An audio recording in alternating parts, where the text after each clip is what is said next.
Salut à toi, bienvenue sur Noir de Culture, le podcast qui déconstruit, éclaire et donne la parole aux savoirs invisibilisés.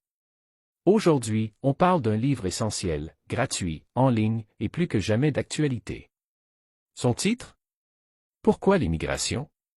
Un ouvrage signé par Jean-Michel Lafleur et Abdeslam Marfouk, deux chercheurs belges qui ont décidé de répondre à 21 questions que beaucoup de Belges et au fond, beaucoup d'Européens se posent sur l'immigration.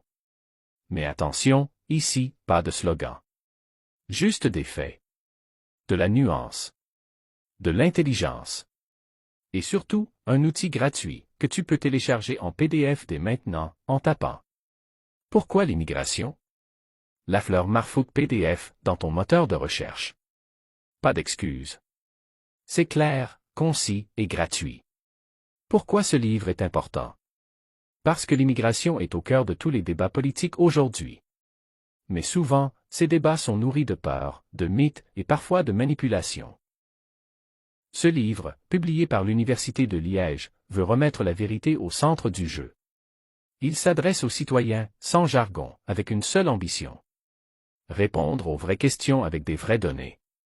Le livre est organisé en 21 questions simples, directes, que vous avez sans doute déjà entendues ou même posées. Voici quelques exemples, et ce qu'on y apprend. Les immigrés prennent-ils le travail des Belges? C'est une question classique. La réponse? Non. Les chercheurs montrent que les immigrés occupent souvent des postes que les Belges ne veulent plus exercer, comme dans la construction, le nettoyage, l'aide aux personnes âgées.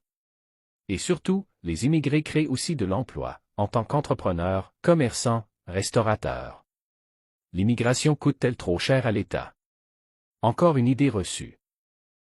Mais les données prouvent que les immigrés contribuent positivement aux finances publiques, notamment en payant des cotisations sociales, des impôts, et en comblant des pénuries dans des secteurs clés comme la santé. Pourquoi les immigrés ne s'intègrent-ils pas mieux? Cette question suppose qu'ils ne s'intègrent pas. Mais l'intégration est un processus à double sens, il faut une volonté de la part des immigrés, mais aussi des opportunités offertes par la société d'accueil.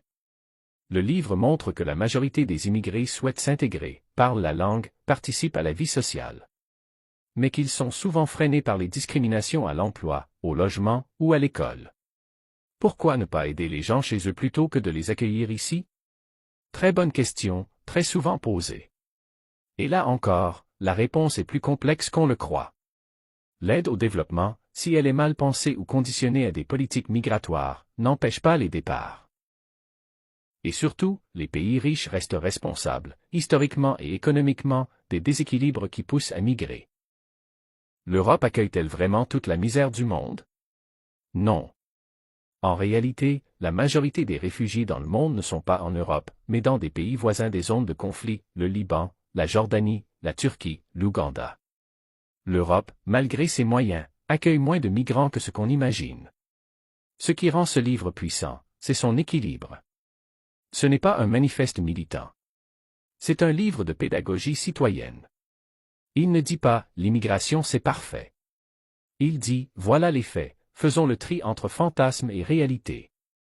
En tant que descendant d'immigrés ou simplement citoyens concernés, on a besoin de ces outils.